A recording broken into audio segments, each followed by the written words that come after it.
Ladies and gentlemen, it's the Unconventional Pastor. Is Bob lost tonight, or is it you? Tonight, Bob continues his exploration of personal identity with himself, with me, with well, whoever you are. Stay tuned. Coming right up.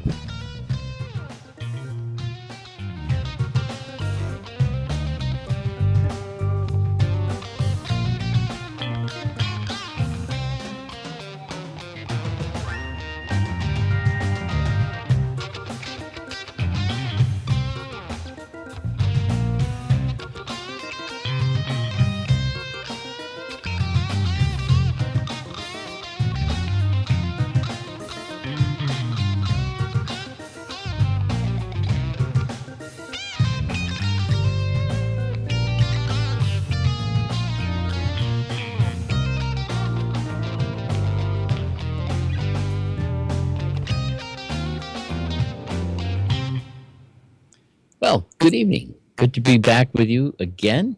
And my name is Bob Greaves. They call me the Unconventional Pastor.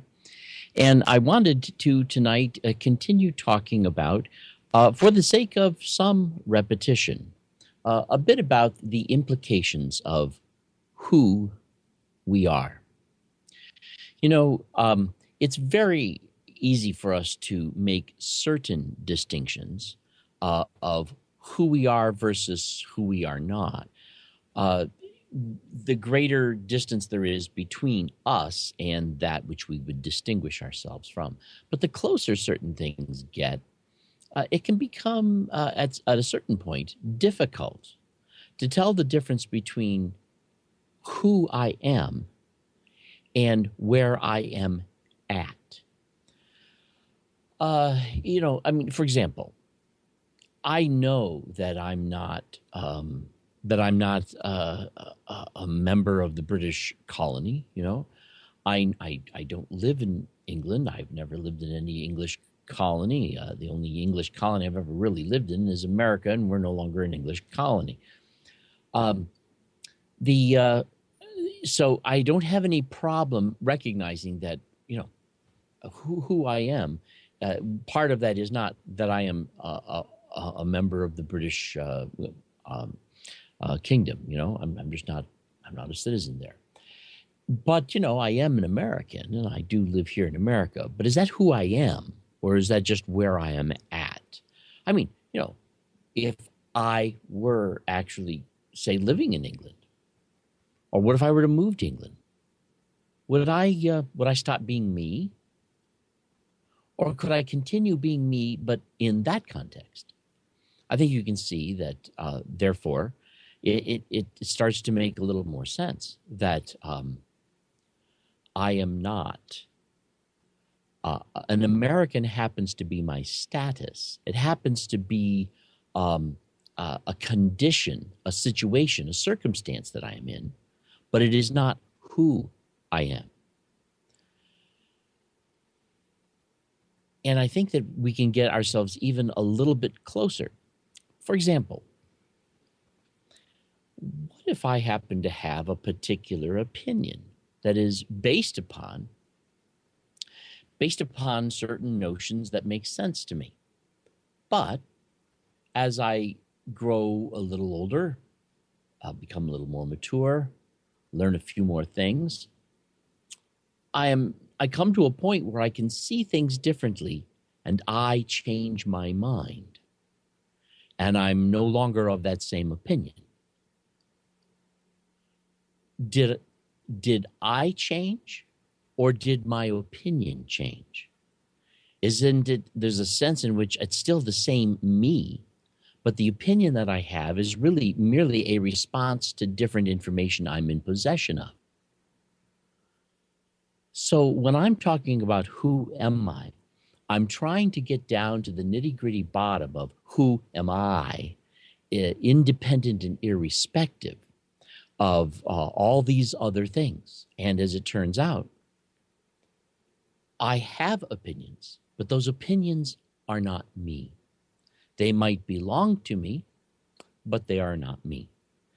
As you can see behind me, I have a few guitars. I got like 6 or 7 of them in this room. few of them, and got other guitars too. But I am not my guitars. They belong to me, and I'm kind of like responsible to take care of them, and I do consider them mine, so that I'm not, I wouldn't be happy if somebody else were to kind of show up here at the house and decide they were going to take them home and use them, without asking or without my permission. But then again, they're not me. Now, I am a guitar player. The question might be, well, is that me? Is that who I am? I am a guitar player. Well, I asked the question, what if I were to have been born in a different place where they didn't have guitars? Would I just be lost in those places? But isn't it really true that the reason I'm a guitar player is because where I grew up and how I grew up, I had access to these things, and there was something about them that I could resonate with, that I appreciated. And so I got a hold of one, and in working with it, in being familiar with it, I acquired the skills that are involved in turning me into somebody who could say, I am a guitar player. But is it who I am? I want to say no. Now, this is not to dismiss it as fluff and as something that isn't important. I think you can see that the closer I get to the real me, the more intimately connected I am with these things. I'm not connected at all to being a member of the British Kingdom, because I'm not, that's not me. I am conscious of being an American, and there is a sense in which I derive my sense of context, my sense of purpose from that context to a degree, even to a degree I'm not aware of, no doubt. Various other things, but with the guitar, there, of course, obviously, it is a big part of my life, and I've been a guitar player for a long time. It is something that, in many ways, would be difficult for me to distinguish from myself, in a sense, because I've just been playing the guitar so long. It is something that feels very much like it's a part of me.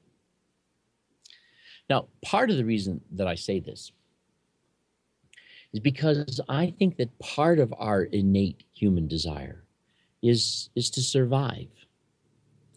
And part of the way that we survive as intelligent beings is by sustaining a coherence of identity.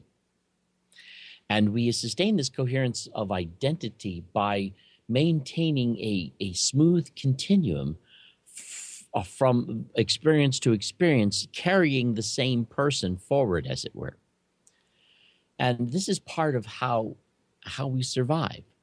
But I want to argue that we should make a distinction between the acquired identity and the actual personal identity that we have. And there's a very important reason for that. The more we think of something as, that's who I am, the more reluctant we are to let go of it, to fidget with it, to change it, to modify it, to abandon it, to do something that changes it. But the more we realize that something is not us, the more open we are to making certain adjustments.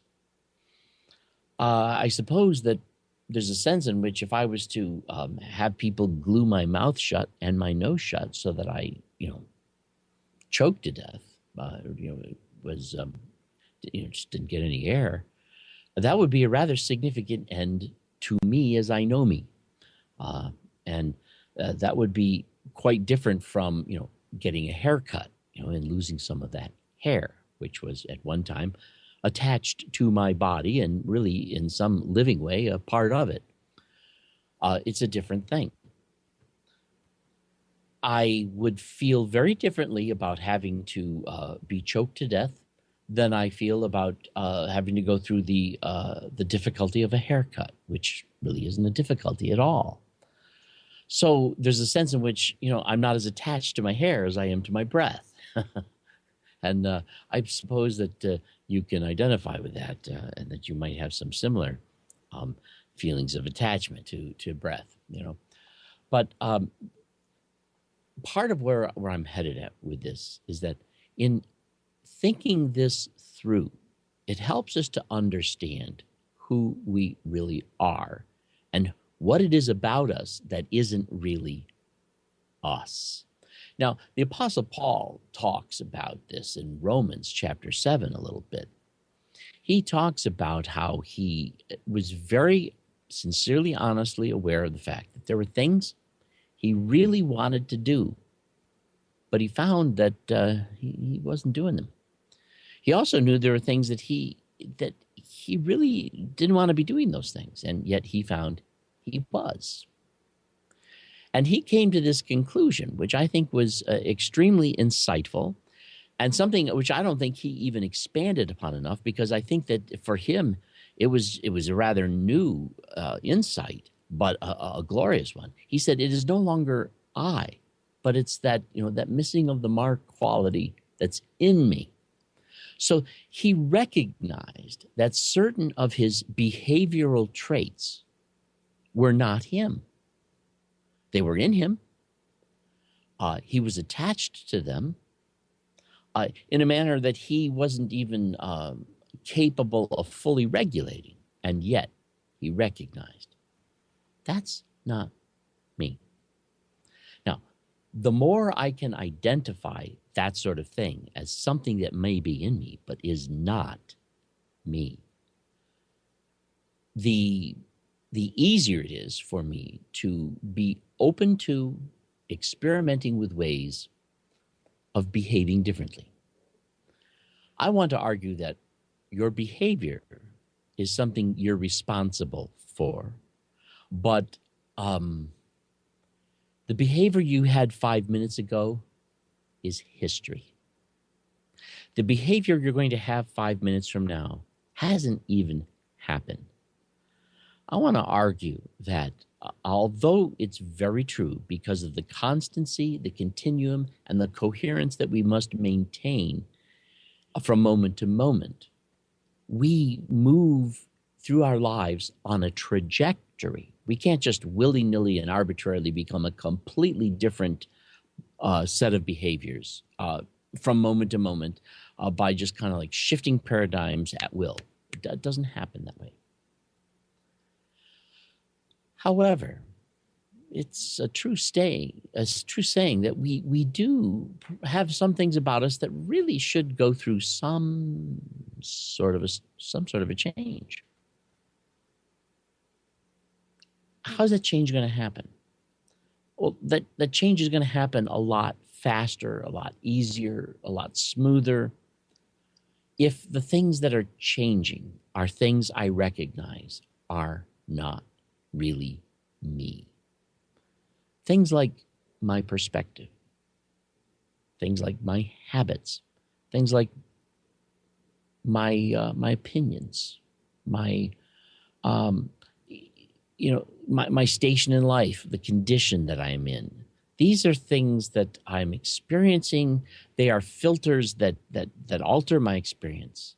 But I want to argue they are not me. There is a sense in which the me that I am is that me that is capable of responding to my circumstances. But the response that I'm having with my circumstances is merely my response. It isn't me.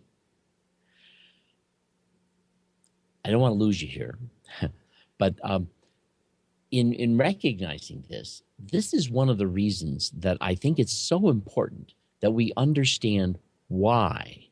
When Dr. Jones says this often, and in fact, I've never heard anyone say it as often as I hear him say it, that love keeps no record of wrongs. 1 Corinthians chapter 13 has a wonderful description of what love looks like in action. and what it doesn't look like. It's a wonderful description. But, a part of the thing that is true about this love does not behave lovingly because it scolds itself or tells itself, okay, no, wait a minute, I need to be loving here. So what's the loving thing? Okay. All right. So this is the loving thing. I'll do that. That's not how love operates. Love really, truly values what is loved. And the behavior of love is a natural response to that which is loved. Love can't really imagine behaving any other way towards that which is loved. It just makes so much coherent sense. Now, it's true that part of the way it makes that coherent sense is based upon the perspective that a person has. So depending on what it is you understand, what it is you don't understand, what strikes you as being the loving thing to do will be different. That's important to know and important to think about. So there's a sense in which the dynamic of love in action, it gets expressed differently in terms of our authenticity based on how mature we are, how grown up we are, how aware we are, how honest we are with the way things are, with who people are, with who we are, with what's really going on, to the best of, and also being honest about the degree to which we don't know who we are, who others are, what's going on, and things like that. But when we get to this idea, though, of, for example, of where love keeps no record of wrongs, the reason why love does that, and love does that as a natural thing, it's just what love really wants to do. It really wants to let go of and move beyond these wrongs, not by being necessarily naive or pretending that wrongs don't happen, or by pretending they'll never happen again. Love doesn't do that either. It's not gullible or stupid. But love doesn't keep a record of wrongs because love loves you. And these wrongs are behaviors that came out of you, but they're not you. And for me to not love you because you've done something wrong is, well, although it may not be as clear a distinction, it would be like me not liking you because you don't have a guitar, or me not liking you because, well, you're British and not American. And, that I think we can see how shallow that is. Now, it is true that behavior is an important and intimate part of our lives.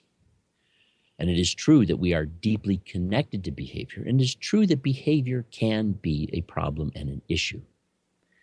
But it's important that we recognize that behavior is a problem and an issue of continuum and coherence of a person's sense of where they are, what's going on, how they can predict and survive life, as it were, and the knowledge and maturity that they have acquired at this point in time. But it isn't them. And the more we can recognize this, the more we can we can actually be freer to actually love people. Because loving someone does not mean totally permitting their behavior. It doesn't mean that. You can love people whose behavior you intend to absolutely stop. I can love the person that a criminal is and still absolutely want that criminal to be apprehended and removed from the freedom they possess in society to continue behaving the way they behave. That's not a lack of love for them, but it's easier actually to really love the person they are while recognizing that, but we got a problem here with their behavior, with their perspective, with their focus, with their attitude, with the ways that they are managing the them they are in the context they perceive themselves to be in. This is a very important distinction, but this is a distinction that love has no problem making. Because love is not stupid either. It's not gullible. It's not an idiot. It's not something that says, okay, sucker punch me. I'll turn my face. Hit me hard. Love doesn't do that. Love knows how to take a stance. There's such a thing as tough love. And tough love happens for people who are truly and properly implementing it when they are opposing a person's direction, opposing a person's agenda, opposing a person's behavior, but for their good. Might be considered a bit arrogant to decide that we actually know what's really good for somebody, but we have to make these kinds of judgments. We particularly have to make these sorts of judgments when a person's behavior is crossing over into our boundaries and abusing us. That's a time when we have to make a judgment. We do have to make that judgment. And we have to decide what, if anything, we should or shouldn't do to confront or oppose certain behaviors. But we can do that out of a genuine love and respect for the person that is caught up in the behavior, the person who is, to a different degree than Paul was, experiencing that which they would want to do, they're not doing, and that which they would not to want to, they are nonetheless doing. Now, this is also a matter of degree, because to the degree that you think that there is something you really need to do in order to survive, to that degree, you're going to want to do it. But even if you want to do it, and the reason you want to do it is because it just makes sense to you, that's what needs to be done in order for you to be to continue being a viable, valuable human being, or a person who is in control of your space, as it were. There's a sense in which that isn't you either. That's just a perspective you're connected to. It may be a bad one. It may be an erroneous one, but it's not you. Furthermore, it's very important that you realize that when you're having that kind of a problem, that because we are people of constancy and of coherence and of continuum, people cannot change automatically. Because you see, part of our behavior involves an entire set of energies, an entire inertia that is propelled by focus, perspective, and things like this. It's just a part of how we operate. It's like the flywheel. Probably this isn't a good illustration. Some of you may not understand it if you're not a mechanic, and I'm not a mechanic, but in a car, there's this thing called a flywheel. And what it is, it's a heavy wheel. It's a weighted wheel, and it spins as the motor rotates. And part of the reason why it does that is because the pistons in the engine only fire at certain points. And without a flywheel, if like there's 6 cylinders, there would be 6 times every revolution of the engine that it suddenly launches forward. And the car would jerk forward all the way. But because that flywheel is there, what happens is every time a piston fires, it merely keeps the flywheel flying and moving around. And the weight of the flywheel, when no piston is firing, keeps the engine rotating at about the same speed, so that the engine is really only maintaining. It's kind of like if you're helping a kid on one of those little small merry-go-rounds, and you push it. You don't have to apply constant pressure. You can push it, and sometimes you might even get to a point where every time the little bar goes by, you just grab it and give it a little push.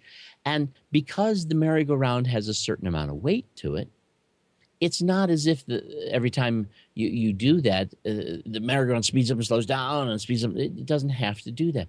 The flywheel helps maintain an evenness of inertia.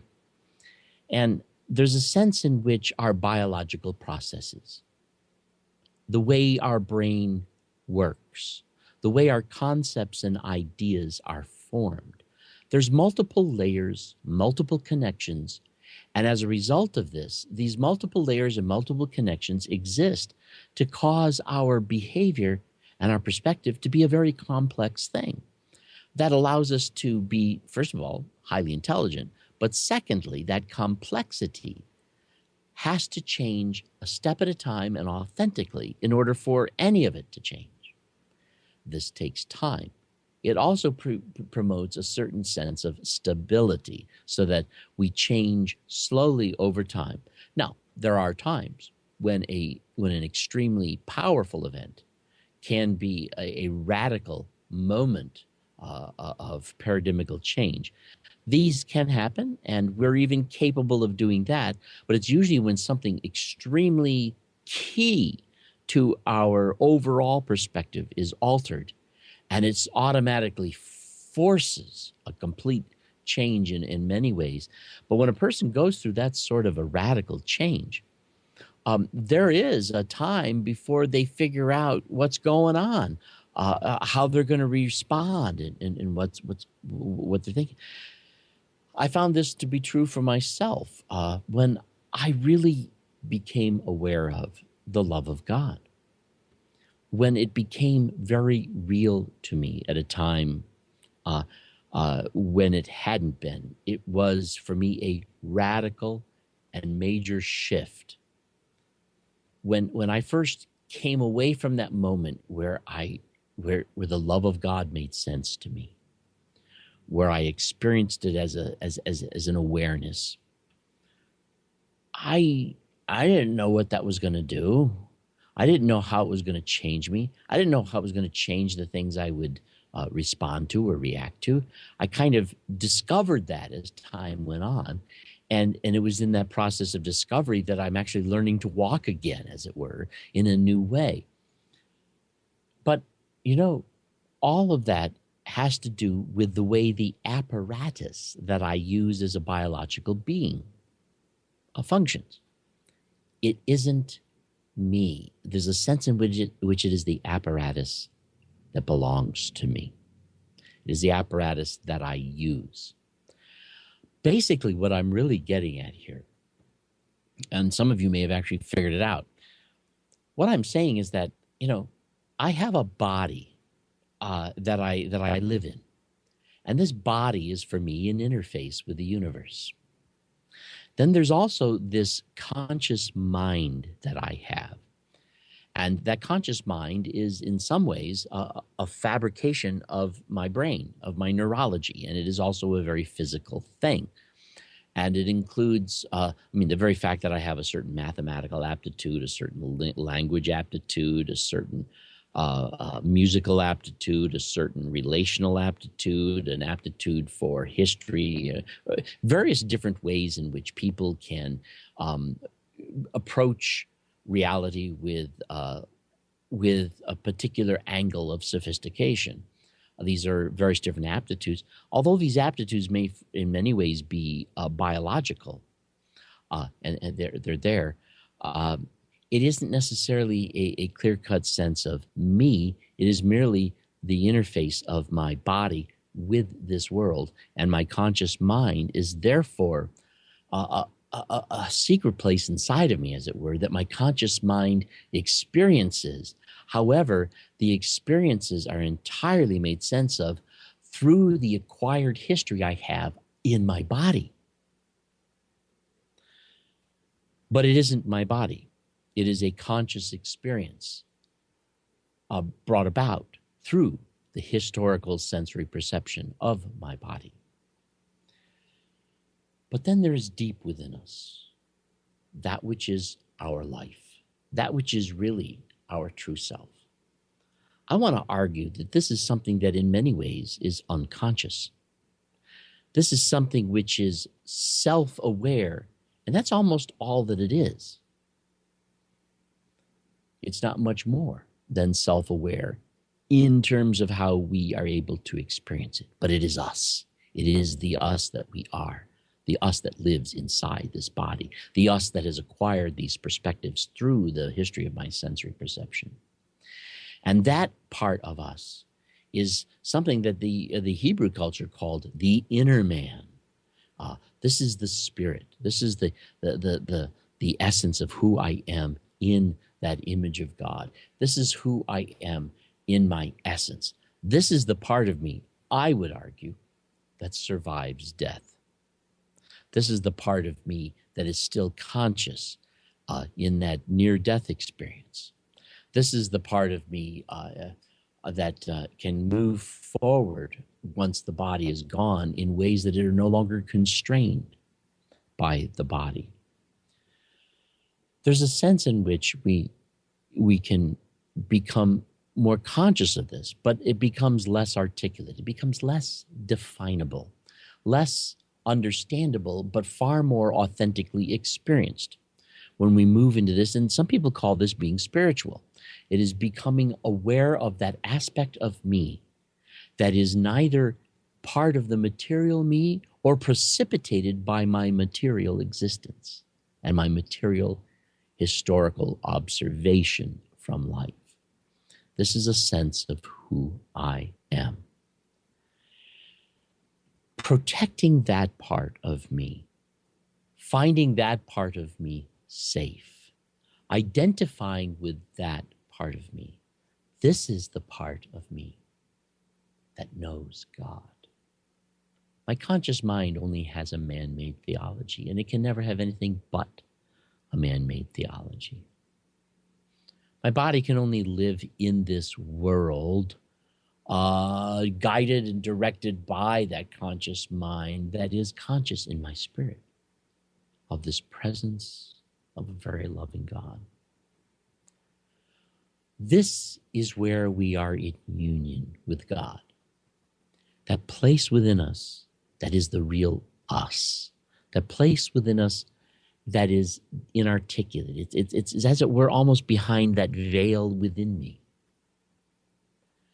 That part of me that experiences my life, but unfortunately only can experience it at this point in time through the experiences of my senses and my historical coherence with it.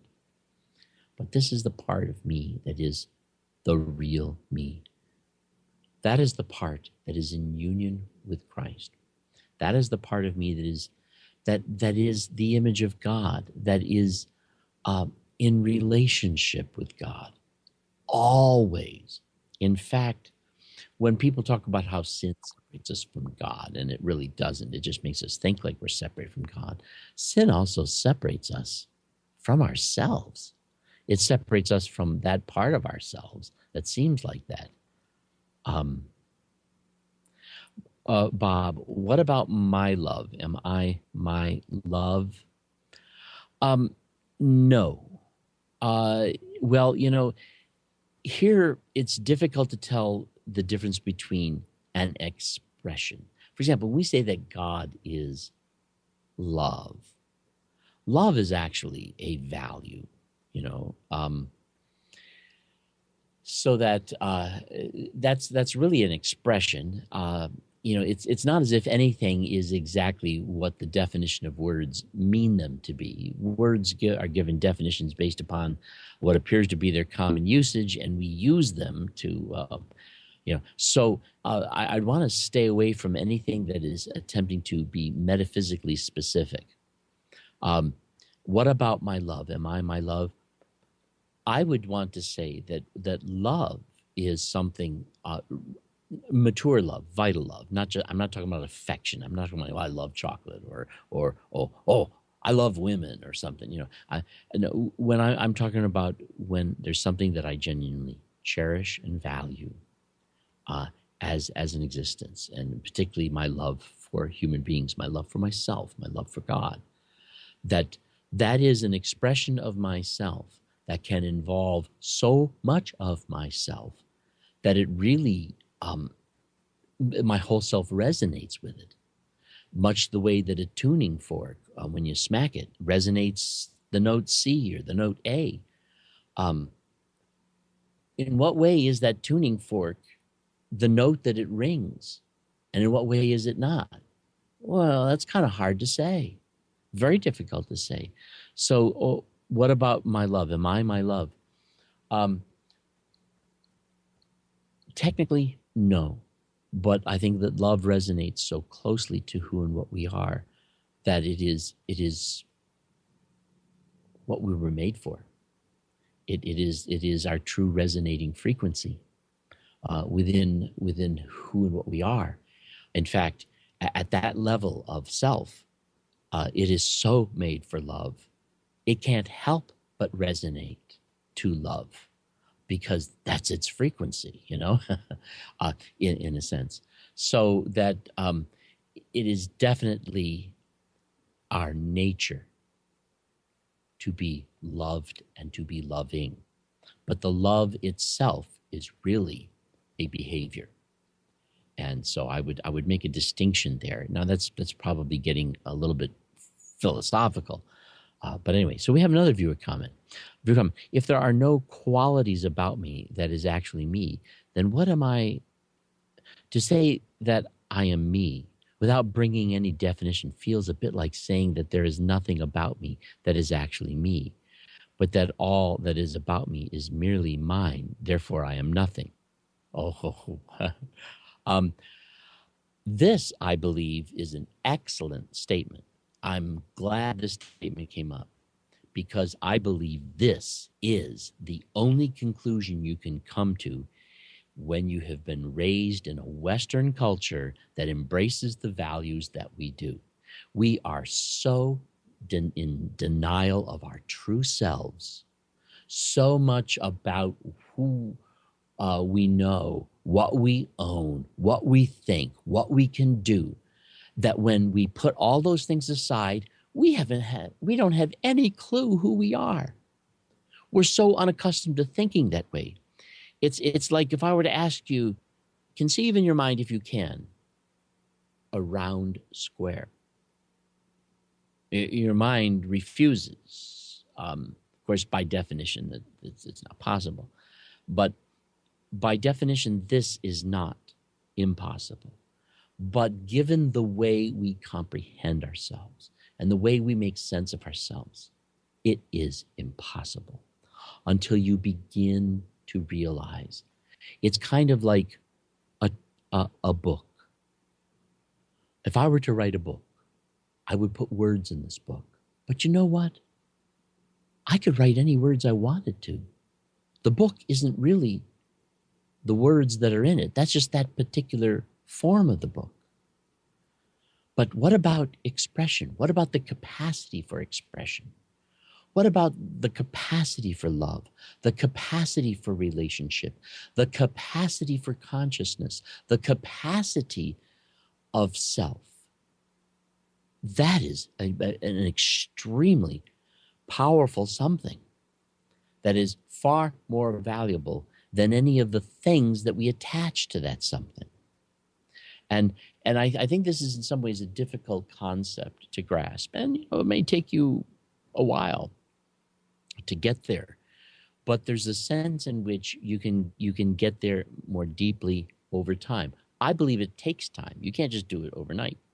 But the more you learn to make a distinction between the slate of life and being that is you, and the way that being is shaped by its history as being something distinct, the more you get closer to that inarticulate sense of self, and the more you begin to realize how far more valuable that self is than any of the experiences that have shaped it.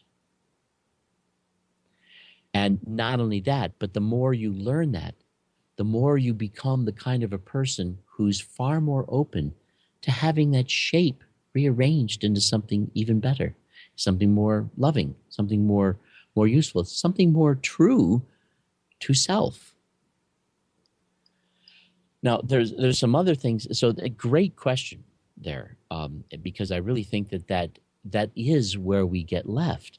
And one of the reasons why in our culture it's so hard for people to let go of this materiality of the various things that we think give us self-esteem. this is so I think that the more we explore this, the more we can grab a clearer sense of it, and that's about all you're going to get of it, is a sense of it through time. Yes, your comment. So you said that I am in flux, and you said that I am a capacitor, and I'm starting to feel like a flux capacitor. Rev me up to 88 miles per hour, and I'll travel through time.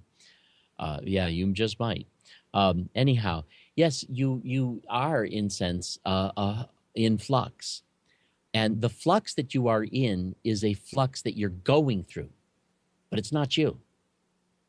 It is you expressed in that circumstance. It is you expressed in that perspective. It is you expressed with that focus. It is you going through that, but that you're going through, the focus of it, the perspective of it, that's not you. And it might be easier to think that, okay, what if somehow magically you were transported to another time and place, completely different culture? There is within you that ability to be a human being who could find a place in that place, find a place in that culture, find a place in that time where you could still be you in that context. And you would end up being in a very different context, and you'd end up having a very different shape, different attitudes, different ideas. But wouldn't you still be the essential you that you are? I think that there is a sense in which the closer we get to the you, the me that we are, the more we're getting towards something that we hold totally in common.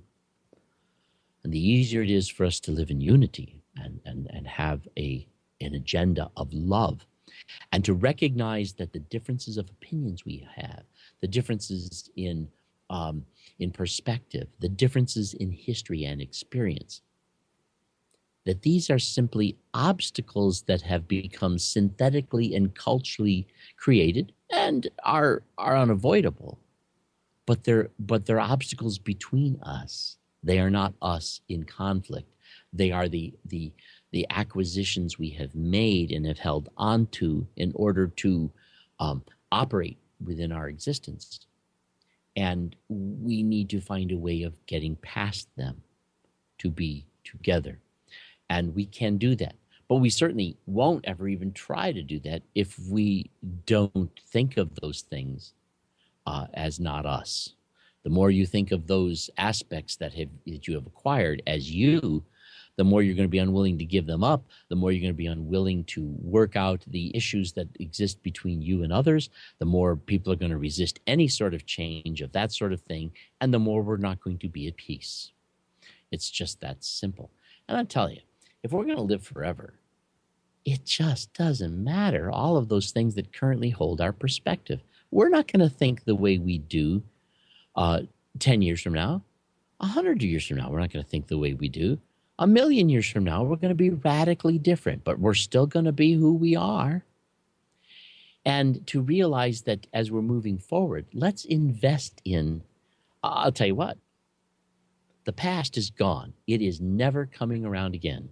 The present moment is extremely important because it's all you actually really currently possess. But the future is coming. It will be here. And it will always be coming at us. And it will always bring to us those future moments that we will be in. And so the more we can prepare ourselves to be the people who will live successfully and meaningfully in that future, the more we can live that way in the current now. Now, I realize that tonight the show was a little bit heady, a little bit philosophical, and perhaps even a little bit difficult to follow through. But unfortunately, that's part of the way that I have learned to express myself to myself. This is part of the process I put myself through in trying to find myself and learning to accept myself, and in trying to also overcome a lot of the things in my past that were destroying myself and inhibiting myself. And so this was part of where I had to go part of the thinking I had to think through before I was even able to let go of some things that had to be let go of. And I couldn't let go of them until I could let go of them for a good reason. And by the way, that was a very important thing for me to do. You don't want to change because other people want you to change, although you may have to. That's not the best kind of changes to make. You may want to change because you just don't like the circumstances and situations you're in. And I suppose that there are many times when we do that, and that's not entirely pitiful. But I'll tell you what, the best changes that we can make are the changes that we can see how wonderful that change is to make, and how the outcomes of that change really speak to the value of who I am, of who you are, and all these other things. And well, therefore, that change becomes something that I find myself authentically saying, well, that's a great idea. Let's change our direction here. Let's do that. And it becomes something you not only do with voluntariness, you do it with passion. You do it with glee, happy. Those are the best changes to make because they're the changes that ring true and resonate with yourself at your core, the real you that you are. And I would say that for all of us, as I said before, that resonating frequency is love. We were created to be people who are loved. We were created to be people who love others. We are people. And as a result, we are spirit, soul, and body. And this gives us opportunity, it gives us experience, but it can also create challenges. Not problems, challenges. And the odd thing is, I can actually learn more about myself by the way that I find myself approaching those challenges. And they are challenges. And I can approach them. And I discover things about myself and things about you, things about love that would be impossible to difficult to know, to experience, to grow toward without being spirit, soul, and body. This is why I find myself still a very spiritual person, you know. And while I also in that try to become a very, in terms of the world, a very practical and pragmatic person at the same time. Try to do that. And why, from a soulish standpoint, I try to make the most sense of things. Try to be honest about what's really true, what's really not true, what's possible, what's impossible, and things like that. Anyhow, that is a little bit of a discussion on identity and self. Let me just close with what I regard as a key point here. Discovery of the self and discovery of the self that others are is a journey. It takes time to get down there. It takes time to discover what's really an addendum or what's really an adding on or what's really something that resonates us and something that is the us that's resonating. It takes time to do that. And that's a lot of fun too. It's a great experience in discovering it. It's a part of how we search out the height, the width, the depth of the love that can be in our lives. But the key point that I would want to point out is this. This is where we connect with God. This is an inarticulate place. This is a place where there's no proof of anything. There just is isness. It just is. It just is. And that's all it needs to be is. It's being. And it's from that place that we bring meaning to everything that we find. We never find meaning in things themselves. We bring meaning to them because of the value that we are as us and the value that others are as them. And that this is the sense of the core of our mystical spiritual selves. This is the part where we abide with Christ, where we abide with God. This is the place where we sit back, relax, live loved, and live loving. This is the place we return to when we are involved with somebody who needs love right now.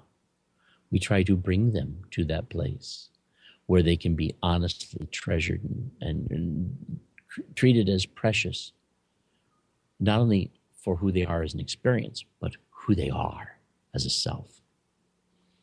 Anyhow, there we go. That's pretty much all I have for you tonight. My name is Bob Greaves. They call me the Unconventional Pastor. Thank you for your time, and we'll see you again next time.